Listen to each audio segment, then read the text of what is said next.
আপনি বন্ধু লাভ করতে চান তাহলে আপনাকে অনেকগুলো কাজ করতে হবে।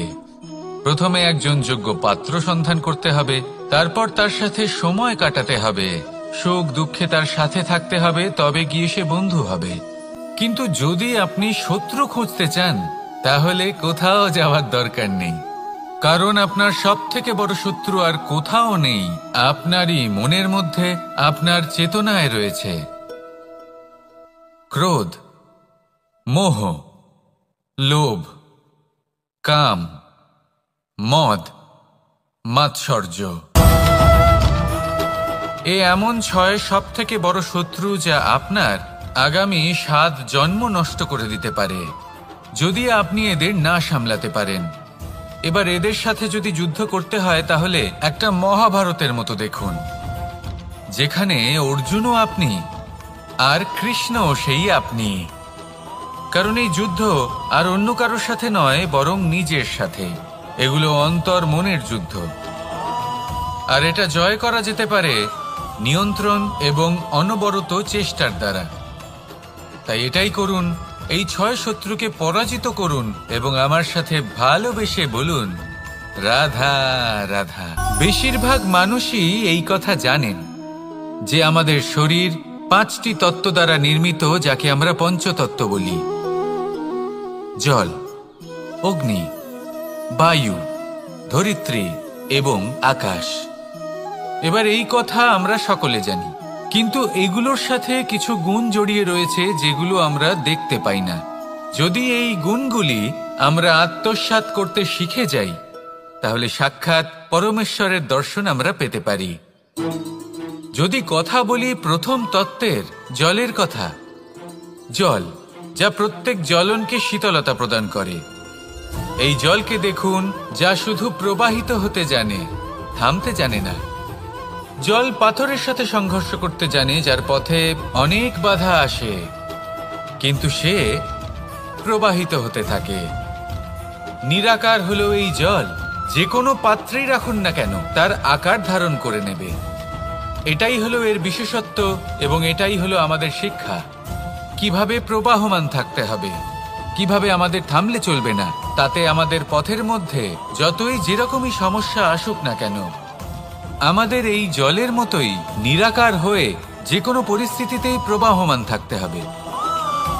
এই শিক্ষাই জলের থেকে লাভ করুন আর আমার সাথে ভালোবেসে বলুন, রাধা রাধা। আলস্য আপনার আরো একটা অত্যন্ত বড় শত্রু, যা আপনার মনের মধ্যে বসবাস করে আর ধীরে ধীরে আপনার কার্য শরীরের একটা অংশ হয়ে ওঠে। সব কাজে দেরি করিয়ে দেয়, সবকিছু নষ্ট করে দিতে পারে এই আলস্য। এই কাজ আজকে হলো না, কোনো ব্যাপার নয়, কালকে করে নেব। প্রকৃতি আমাদের এটা শেখায় না। ভেবে দেখুন, যদি সূর্য এটা ভাবে যে কাল উদিত হব না, কিছুদিন পরে উদয় হব, তাহলে কি হবে? সমগ্র পৃথিবীর বিনাশ হয়ে যাবে, ঠিক কিনা? দেখুন, এই আলস্য নিয়ে খুব সুন্দর একটা কথা আছে, আলস্যস্য কুত বিদ্যা। অর্থাৎ যিনি অলস হয়ে বসে থাকেন তিনি বিদ্যা লাভ করেন না, জ্ঞান লাভ করেন না, আর জ্ঞান না থাকলে তিনি ধন অর্জন করতে পারেন না। তার জীবনে সুখ স্বাচ্ছন্দ্যের অভাব থাকে, বন্ধুর অভাব থাকে। যেখানে সুখ স্বাচ্ছন্দ্য নেই, মিত্র নেই, আপনজন নেই, জ্ঞান নেই, সেখানে আনন্দ কিভাবে বাস করতে পারে? সেই জন্য কথায় আছে, যিনি কর্ম করেন তিনি এই সংসারে যে কোনো সুখ স্বাচ্ছন্দ্য ভোগ করতে পারেন। তাই কর্ম করুন, সময়কে সম্মান করুন, আর এই আলস্যের উপর বিজয় লাভ করুন। আর আমার সাথে ভালোবেসে বলুন, রাধা রাধা। পঞ্চতত্ত্বের মধ্যে দ্বিতীয় তত্ত্ব হল ধরণী, ভূমি, যাকে আমরা ধরণী মাতা বলি। এই ধরণী ধৈর্য ধারণ করে, আর এর ওপরেই আমাদের সমগ্র সংসার নির্ভরশীল। কারণ এই ভূমি সহ্য ক্ষমতা রাখে, এর সহ্য ক্ষমতা হলো অপরিসীম। সন্তান যতই আঘাত প্রদান করুক না কেন, প্রেম পূর্বক সহ্য করে আর তার বদলে অমূল্য রত্ন প্রদান করে। সন্তান যদি হাল চালায় তাহলে তার বদলে তাকে অন্ন প্রদান করে। এটাই হলো ধরনী। এবার এর থেকে আমরা কি শিক্ষা পেতে পারি? এটাই যে কারোর জন্য কিছু করা বা কাউকে কিছু দেওয়া মনে কোনো কামনা ছাড়াই। আর এই কথাটা বুঝে যান, যদি কারোর জন্য কামনা না রেখে বা কোনো পাওয়ার আশা না রেখে কারোর জন্য কিছু করেন বা কারোকে কিছু দেন, যদি এটা আপনি শিখতে পারেন তবে আপনি ভালোবাসতে শিখে গেছেন। আর সেই জন্যই এই ধরিত্রীকে মাতা বলা হয়। কারণ মাতা শুধু উনি নন যিনি গর্ভে সন্তানকে ধারণ করেন, মাতা তো উনিও যিনি জীবন বাঁচতে শেখান, যিনি জীবন বাঁচার উদাহরণ প্রদান করেন। তাহলে ধরনীর থেকে এই নিঃস্বার্থ ভাব শিখুন, নিঃস্বার্থ ভালোবাসা শিখুন, আর এই ভালোবাসার সাথেই বলুন রাধা রাধা। বায়ু পঞ্চতত্ত্বের মধ্যে তৃতীয় তত্ত্ব। কেউ একে সমীর বলে, আবার কেউ একে পবন বলে। প্রথম কথা হলো এটাই যে এই বায়ু আমাদের জীবন দান করে প্রতিদিন, প্রত্যেক মুহূর্তে। এই বায়ুর কারণেই আমরা নিঃশ্বাস নিতে পারি, জীবিত থাকতে পারি। এই বায়ুই হলো সেই যা সকল মেঘেদের একত্রিত করে একটি স্থানে আর বর্ষা ঘটায়। আর এই বর্ষার কারণেই এই ধরিত্রীতে অন্ন উৎপন্ন হয়। এই বায়ুকে দেখুন, কখনো এতটা সৌম্য যে আপনার কোনোই তফাৎ বোধ হয় না, আর কখনো কখনো এমন রূপ ধারণ করে ফেলে যে অনেক বড় বড় পর্বতের আকার পর্যন্ত বদলে ফেলে। এটাই হলো বায়ুর বিশেষত্ব। বায়ু শেখায় যে সময়ের সাথে সাথে বইতে থাকো, সকলকে জীবন দান করো, সকলকে সাহায্য করো, কিন্তু যখন বিপদ সামনে আসবে তখন দৃঢ় হয়ে সম্মুখীন হও। বাধা অনুযায়ী নিজেকে গড়ে নিতে হবে, আর কখন কতটা কঠোর হতে হবে আর কখন কতটা সৌম্য হতে হবে এটা বায়ুকে দেখে শিখুন, আর আমার সাথে ভালোবেসে বলুন রাধা রাধা। অগ্নি চতুর্থ তত্ত্ব, সব থেকে বেশি গুরুত্বপূর্ণ কিন্তু তার থেকেও বেশি ভয়াবহ। কখনো অগ্নিকে নিয়ন্ত্রিত রূপে উনুনে জ্বলতে দেখেছেন? এই অগ্নি আমাদের খাবার বানাতে সাহায্য করে, যা আমাদের শক্তি প্রদান করে। কিন্তু এই অগ্নি যখন বিচলিত হয়ে, অনিয়ন্ত্রিত হয়ে কোনো বনের আগুন হয়ে ওঠে, তখন মহা বিনাশ ঘটে যায়। আপনারই অন্তরের ঊর্জা হলো এই অগ্নি। এটা আপনার শক্তিও, আপনার ক্রোধ। একে ব্যবহার কিভাবে করবেন তা আপনারই হাতে। যদি কোনো ব্যক্তি নিজের অন্তরের এই ঊর্জাকে ব্যবহার করেন শক্তির রূপে, তাহলে সে বিকাশ ঘটাতে পারে, নির্মাণ ঘটাতে পারে। কিন্তু যদি কোনো ব্যক্তি তার অন্তরের ঊর্জাকে বিধ্বংসী অস্ত্র বানিয়ে ফেলেন, তাহলে নিশ্চিত রূপে মহা বিনাশ ঘটতে পারে, যাতে বিনাশ তারও অবশ্যই হবে। অনেক বছর পূর্বে এমনই এক আগুনের দ্বারা এই সুন্দর পৃথিবীর নির্মাণ হয়েছিল, আর অনেক বছর পূর্বে এমন এক আগুনেই সমস্ত জীব এবং সংসার বিলুপ্ত হয়ে গেছিল। এবার আপনি আপনার অন্তরের ঊর্জা দ্বারা বিনাশ ঘটাতে চান নাকি নির্মাণ ঘটাতে চান, সেই সিদ্ধান্ত আপনারই। আসুন আমার সাথে ভালোবেসে বলুন রাধা রাধা। পঞ্চম তত্ত্ব, আকাশ নব ব্যোম। আসলে কোনো ভ্রম নাকি সত্য? ভ্রম তো হতে পারে না, কারণ ভ্রমের মধ্যে কেউ বাঁচতেই পারে না। আর যদি সত্য হয় তাহলে এতটাই বিশাল যে আমাদের চোখের থেকে, আমাদের ইন্দ্রিয়ের থেকে, আমাদের মস্তিষ্কের থেকে, আমাদের চিন্তা ভাবনার থেকেও অনেক ঊর্ধ্বে, যাকে আমরা বুঝতেই পারি না। এটা যতটাই বিশাল আকার ঠিক ততটাই সরল। এই আকাশ যতই অন্ধকারাচ্ছন্ন ততটাই আলোর প্রকাশ প্রদান করে থাকে। দেখতে গেলে এ হলো জীবনের সঞ্চালক, কিন্তু যদি ক্রুদ্ধ হয়ে যায় তাহলে প্রাণ কেড়ে নিতেও দ্বিধা বোধ করে না। এই আকাশ শুধুমাত্র পৃথিবী লোক নয়, বরং এই সমগ্র ব্রহ্মাণ্ডকে, এই সমগ্র সৃষ্টিকে, এর প্রত্যেকটা তারাকে, প্রত্যেকটা গ্রহকে একটা বিশেষ স্থান প্রদান করে। এর নিজের কোনোই অস্তিত্ব নেই, কিন্তু সকলকে অস্তিত্ব প্রদান করে। এটাই হলো এই আকাশের মাহাত্ম্য। এই আকাশে হলো মাহাত্ম্যের প্রতিরূপ, যা আমাদের ভাবনা দ্বারা উৎপন্ন হয়। আপনিও আকাশের মতো এই বোধকে আপন করে নিন। আপনার জীবনও আকাশের মতন মহান এবং বিশাল হয়ে উঠবে। আর তখনই মন সুপ্রসন্ন হয়ে বলবে, রাধা রাধা। কাম, তৃতীয় পুরুষার্থ। এবার অধিকাংশ মানুষই কাম বলতে বিলাসিতা, বাসনা, লালসা মনে করে ফেলে। আসলে এমন কিছুই নয়। কামের বাস্তবিক অর্থ কি? কামের বাস্তবিক অর্থ হল কামনা। প্রতিটা ব্যক্তি, প্রতিটা মানুষ, প্রতিটা জীব এই সংসারে কোনো না কোনো বিশেষ কারণে আসে। সেই কারণকে পূর্ণ করার জন্য কর্ম করাকে কাম বলে। এখন সেটা সবার জন্য ভিন্ন হতে পারে। কারোর কাছে সেটা জ্ঞান অর্জন করা হতে পারে, আবার কারোর কাছে নির্মাণ করা হতে পারে।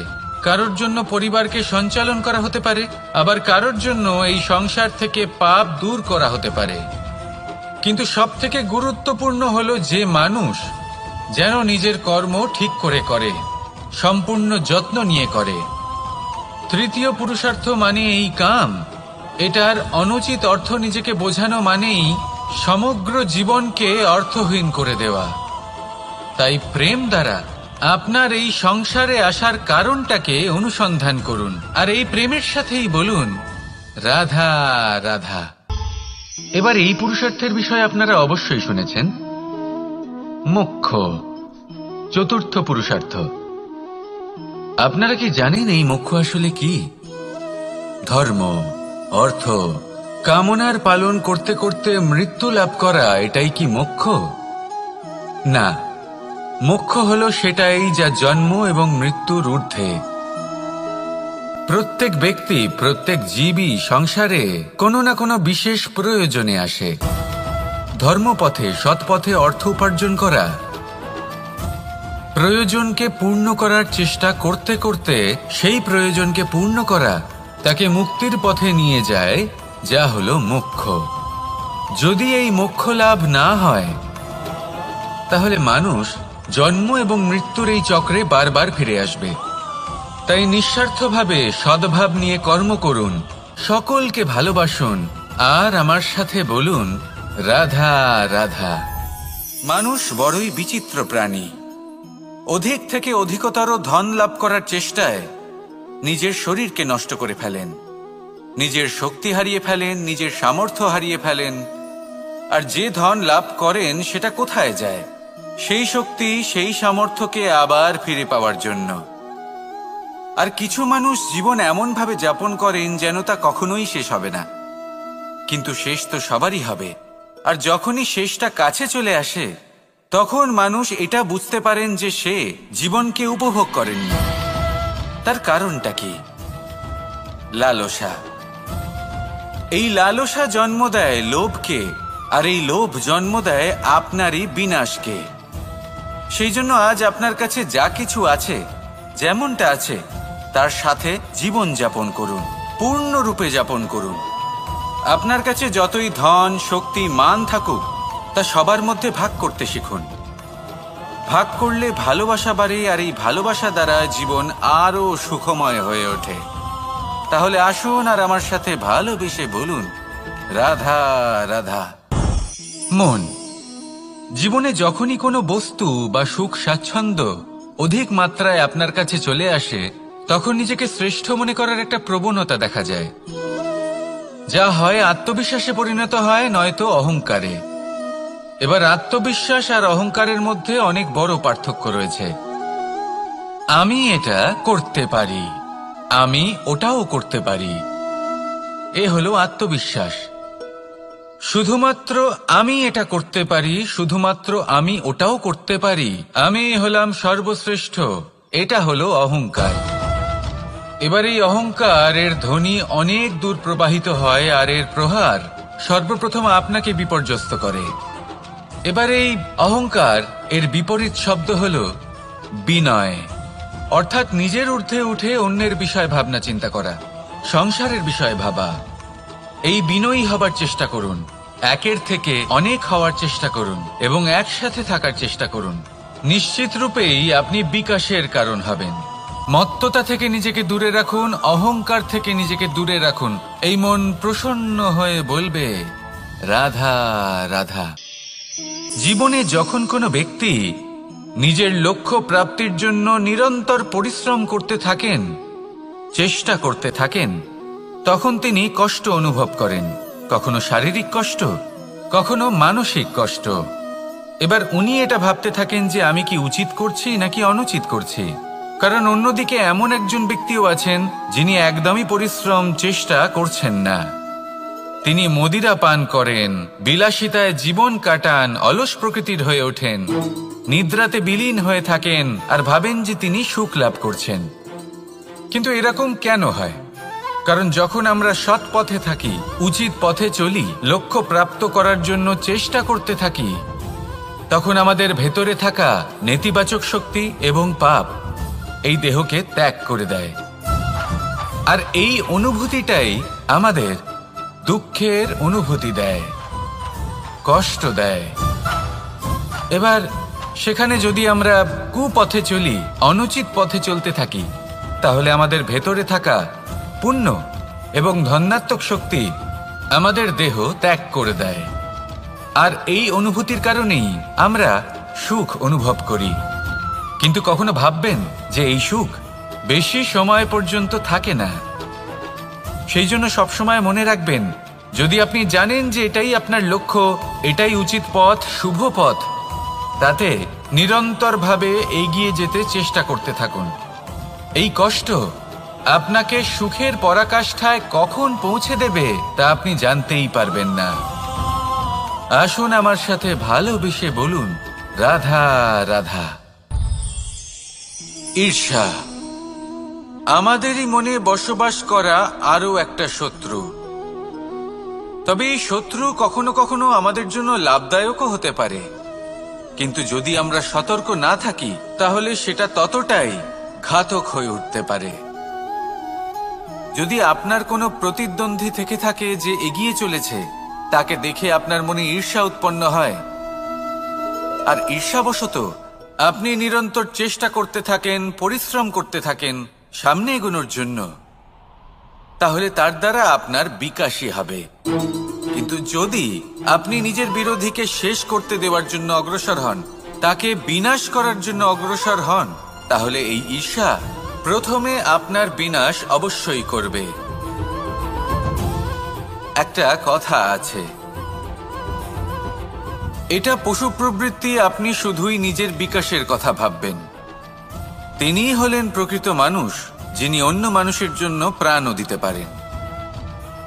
এই ঈর্ষা যদি আপনাকে বিকাশের পথে নিয়ে যেতে পারে তাহলে খুবই ভালো। যদি আপনাকে অন্য কাউকে বিনাশ করে দেওয়ার পথে অগ্রসর করে, তাহলে তার থেকে দূরে থাকাই ভালো।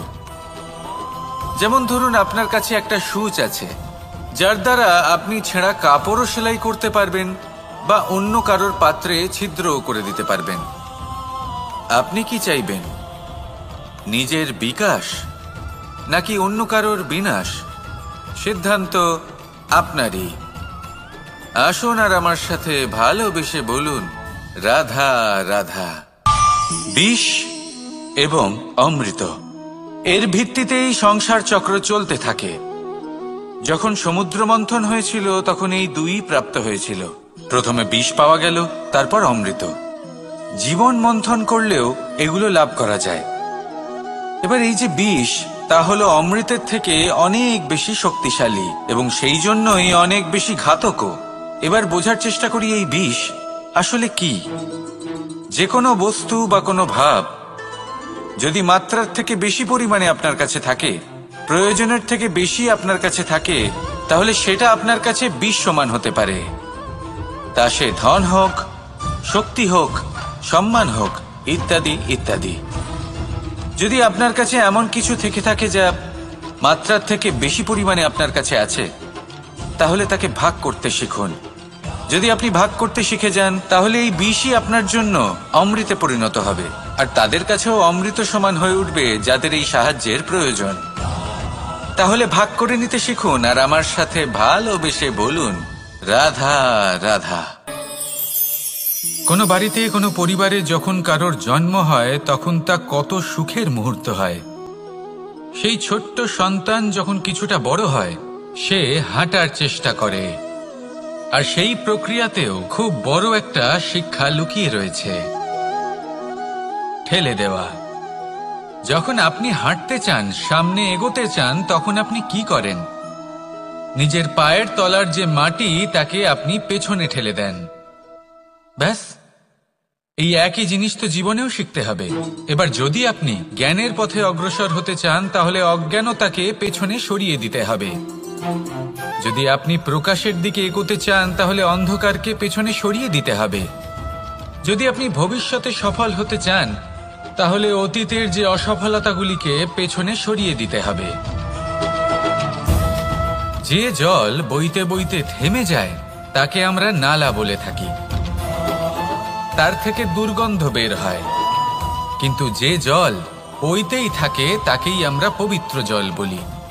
তাহলে আপনিও কর্ম করতে থাকুন, কখনো থামবেন না।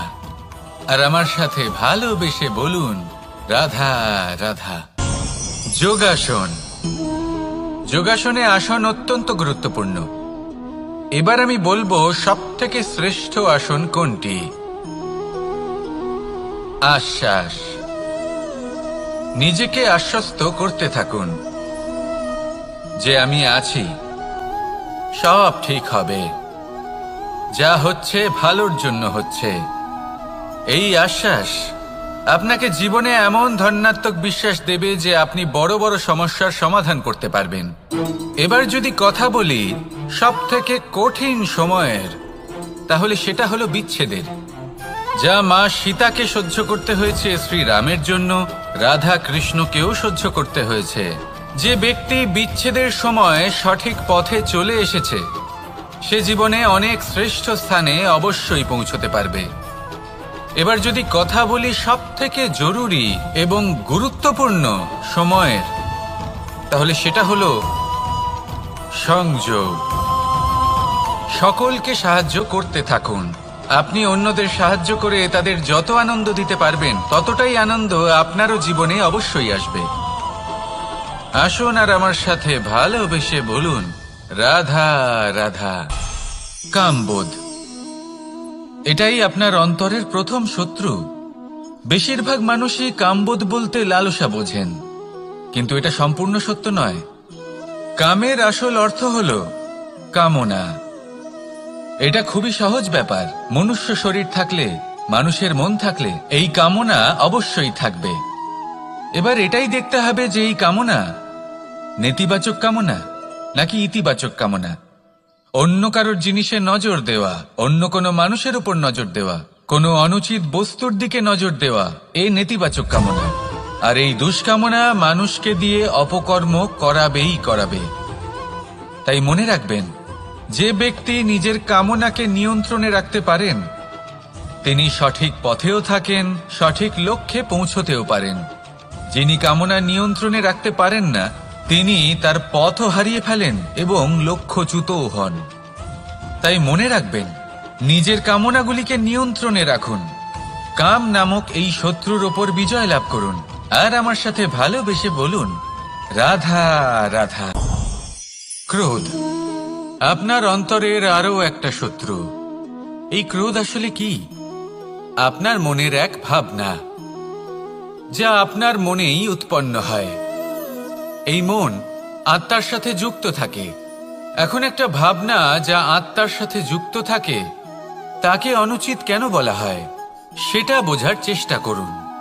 ক্রোধ কখনো কখনো জরুরি হয়, বিশেষ রূপে তখন যখন আপনি সঠিক পক্ষে দাঁড়িয়ে রয়েছেন এবং সামনের ব্যক্তি অধর্মের পক্ষে রয়েছেন আর বিনম্রভাবে মানছেন না।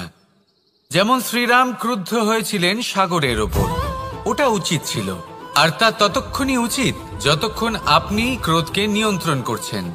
যদি ক্রোধ আপনাকে নিয়ন্ত্রণ করতে শুরু করে তাহলে পরিস্থিতি এমনও হতে পারে, ধরুন একজন ব্যক্তির প্রতি ক্রোধের কারণে আপনি তার ক্ষতি করতে চান। আপনি একটা কয়লা হাতে নিলেন, আর সেই কয়লা সামনের ব্যক্তির ক্ষতি করার পূর্বে আপনার হাত জ্বালিয়ে দেবে।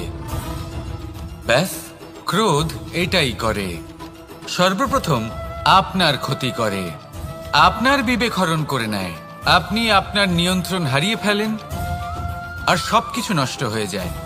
বেশিরভাগ মানুষ ক্রোধে এমন সিদ্ধান্ত নেন যে সেটা তাদেরই বিনাশের কারণ হয়ে দাঁড়ায়। আর কিছু মানুষ বলেন যে আমাদের জীবনে এত যন্ত্রণা আছে, এত সংকট আছে যে ক্রোধ উৎপন্ন হবেই। আর এরকম সময় এটাই উচিত হবে যে আপনি নিজেকে ক্রোধের থেকে দূরে রাখুন আর তারপর সমস্যার নিবারণ করুন। আর এই নিবারণই আপনার জীবনকে একটা শ্রেষ্ঠ স্তরে পৌঁছে দেবে। তাহলে ক্রোধ থেকে দূরে থাকুন, সুপ্রসন্ন থাকুন, আর আমার সাথে ভালোবেসে বলুন রাধা রাধা। লোভ আপনার অন্তরের আরো একটা শত্রু। দেখতে গেলে এটা একটা শব্দ, একটা সংস্কৃত শব্দ, লব ধাতু থেকে উৎপন্ন হয়েছে। এর অর্থ কিছু লাভ করা। কিছু লাভ করা অনুচিত নয়, আরো কিছু লাভ করাও অনুচিত নয়, কিন্তু সব থেকে বেশি আমিই লাভ করব, আমি আরো চাই, আরো বেশি চাই, আরো বেশি পেতে চাই, এটাই হলো লোভ। আর এই লোভ যখন গ্রাস করে তখন আপনি যা পেতে চান, সে ধনই হোক বা মানই হোক, তা অর্জন করার জন্য মানুষ যে কোনো স্তরে পৌঁছে যেতে পারে। যদি মানুষ ধন অর্জন করতে চান তাহলে তার জন্য তারা অধর্মের পথেও চলতে পারেন। যদি সম্মান অর্জন করতে চান তাহলে অন্য মানুষকে ছোটও করতে পারেন। শেষ পর্যন্ত আপনার এটা মনে হতে পারে যে যদি একটু অল্পই প্রাপ্ত করতাম, কিন্তু ভালোবেসে প্রাপ্ত করতাম, এই জীবন আরো অনেক বেশি সুখী হতো। লোভ আপনার জীবনে, আপনার মনে কখন যে প্রবেশ করবে সেটা আপনি জানতেও পারবেন না। তাই এটা চিনতে শিখুন আর তৎক্ষণাৎ জীবন থেকে বাইরে ফেলে দিন। যা কিছু লাভ করতে চান তা ভালোবেসে লাভ করুন, আর সেই ভালোবাসার সাথেই বলুন রাধা রাধা। মোহ আপনার অন্তরের আরো একটা শত্রু। এবার মানুষ প্রেম আর মোহের মধ্যে পার্থক্য বুঝতে পারে না। কিছু মানুষ ভাবে যে মোহর মধ্যে খারাপ কি আছে। যদি কোনো মানুষের তার বাবা মার প্রতি, তার সন্তানের প্রতি মোহ থাকে, তবে খারাপ কি আছে? খারাপ আছে, আর সেটা তাদের জন্য খারাপ হতে পারে যাদের প্রতি আপনার এই মোহ আছে। এবার মোহ আর প্রেমের মধ্যে পার্থক্য আপনাকে বোঝাচ্ছি। মোহ শুধুমাত্র পেতে চায়, সেখানে প্রেম শুধুমাত্র দিতে শেখায়। এই দুই পরিস্থিতিতেই আপনার হাত প্রসারিত থাকে। মোহের ক্ষেত্রে কোনো বস্তু বা কোনো ব্যক্তিকে লাভ করার জন্য, আর প্রেমে শুধুই প্রদান করার জন্য। মোহর বশে আপনার পায়ে বাঁধন পড়ে যেতে পারে। যদি মাতা পিতার তার সন্তানের প্রতি মোহ থাকে তাহলে তারা তাদের সন্তানকে কখনো দুঃখে, চিন্তায়, যন্ত্রণায় দেখতেই পারবে না। সেই জন্য তারা সন্তানকে বেঁধে রাখতে চান একটা সুরক্ষিত ক্ষেত্রে, যেখান থেকে না তারা সংসারকে দেখতে পায়, না পরখ করতে পারে, না কিছু শিখতে পারে, না বিকট পরিস্থিতির সম্মুখীন হতে পারে। ঠিক যে কারণে তারা দুর্বল হয়ে পড়ে, অজ্ঞানী হয়ে ওঠে। তাদের বিকাশ সেখানেই স্তব্ধ হয়ে যায়, আর সেখানে প্রেম শুধুমাত্র বিকাশের পথে নিয়ে যায়। মা বাবা যদি সন্তানকে ভালোবাসেন তাহলে তাকে ছেড়ে দেন যে যাও সংসারকে দেখো, পরখ করো আর শেখো। কিভাবে এর সাথে লড়াই করতে হবে সেটা নিজে শেখো। নিজের শক্তি নিজেই বাড়িয়ে তোলো, নিজের পথ চয়ন করো। সেই জন্য এই মোহর শিকল ভেঙে ফেলুন আর প্রেমকে আপন করে নিন। আর এই প্রেম দ্বারাই বলুন রাধা রাধা।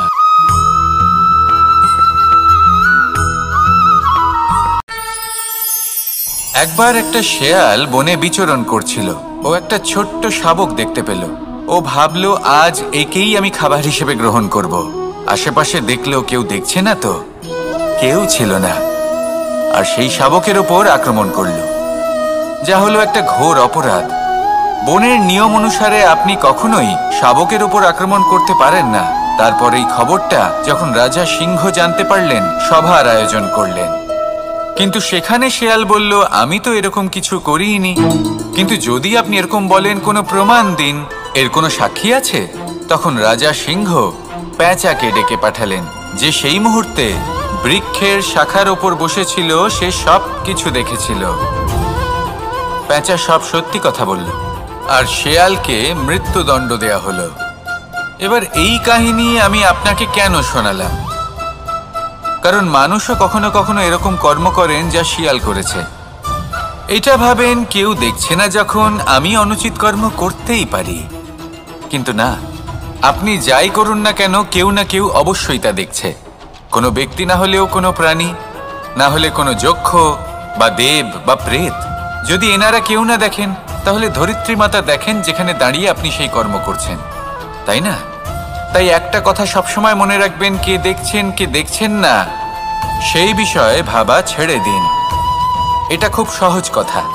আপনি যদি উচিত কর্ম করেন, উচিত ফল পাবেন। যদি অনুচিত কর্ম করেন, তাহলে আপনি অনুচিত ফল অবশ্যই পাবেন। সেই জন্য উচিত পথে চলতে থাকুন, উচিত কর্ম করতে থাকুন, আর আমার সাথে ভালোবেসে বলুন, রাধা রাধা।